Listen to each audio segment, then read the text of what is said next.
If you're looking to learn the main scopes of Charge Blade in a straightforward manner, I've designed this compact and concise guide for what I believe are the weapon's primary aspects.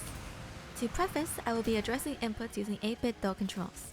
I've attached an image of the mouse, keyboard, and PlayStation controls in the video description. Anyway, let's move on. This is the guide's index. For easier understanding, I've split the key principles of Charge Blade into 5 separate categories.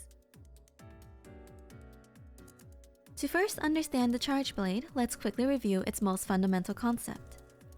The first item to account for is charge, hence its name. This is the main resource for all of the gauges, as it prompts all damage amplifications and interactions within its weapon system. The weapon has 4 gauges, but we will be focusing on the main 3: Shield, Savage Axe, and Files. The Shield's gauge is the hunter's first priority, as it increases the hunter's guarding capabilities and damage in Axe mode. Just like the Shield, activating Savage Axe also increases the hunter's damage capabilities. Without Savage Axe, your Charge Blade will not reach its true output and expels Files more rapidly than without. Lastly, the Files are the bread and butter for the Charge Blade armaments. They serve as a recharging battery for the Shield and ammunition for your Savage Axe skills that involve File expenditure. It's important to note that overcharged Files provide more shield uptime and more damage than regular Files.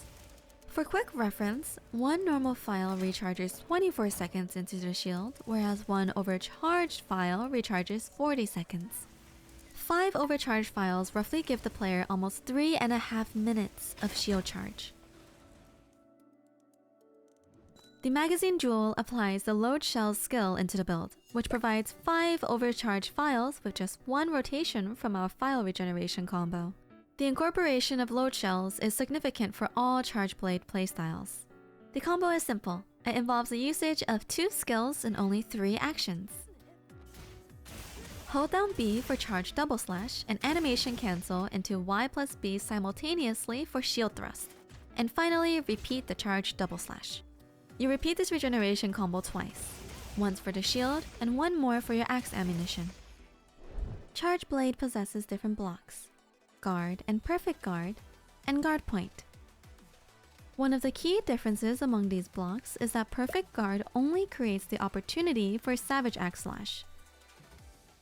This is one of the many keys for engaging the Savage Axe mode. Perfect Guard also has better defensive capabilities than a regular guard. To enter the guard stance, you can tap or hold right trigger. In order to execute a Perfect Guard, you enter the guard stance during well-timed and specific windows. For example, when Arkfeld lifts its arm once before placing it down.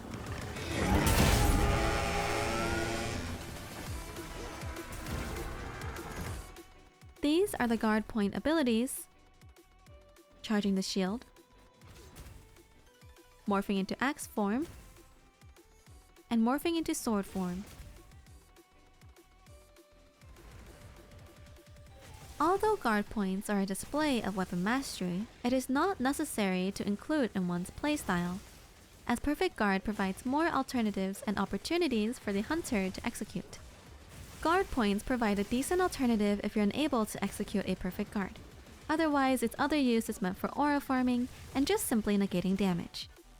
The usage of these blocks always take priority over dodging and evasion, as it blends easier into a damage rotation as long as you're relatively facing the monster.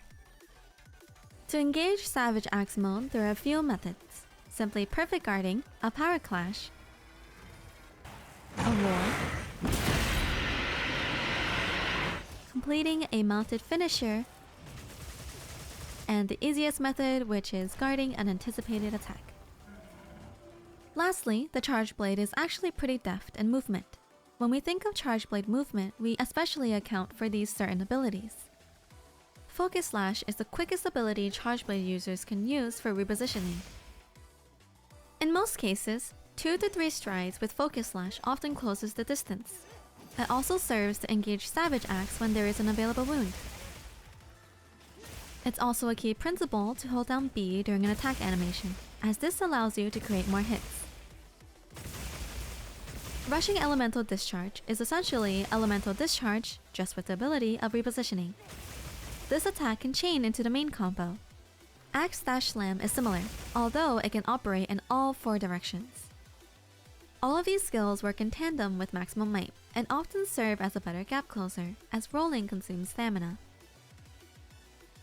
When all prerequisites are met, the one and only combo Charge Blade really uses is just AD1, AD2, AED, and AED follow-up.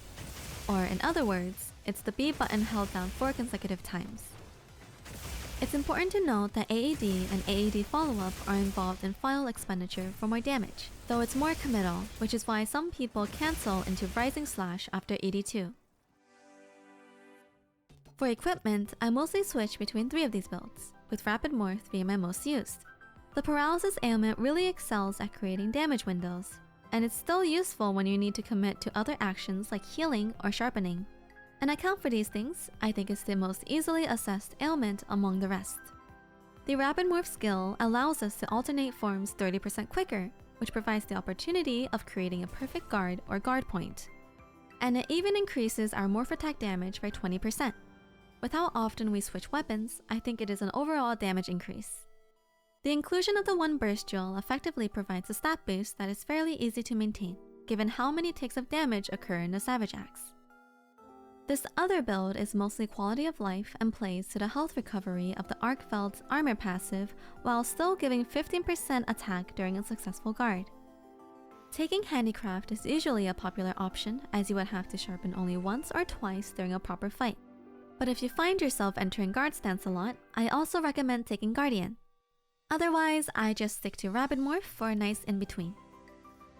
In final thought, Charge Blade has some prerequisites before being able to fulfill its true damage output, but it is still by all means a simple static weapon if you account for the 1 combo used in Axe form. The interactions of guard stance feels really rewarding, which is something I feel is easier than executing evasion. Learning these concepts about Charge Blade may come across as something more daunting and or technical than the other weapons, but I still invite those who seek cool, satisfying results, challenges, and scenarios once you grasp the basics of it. And that's all regarding this guide. Thanks for watching!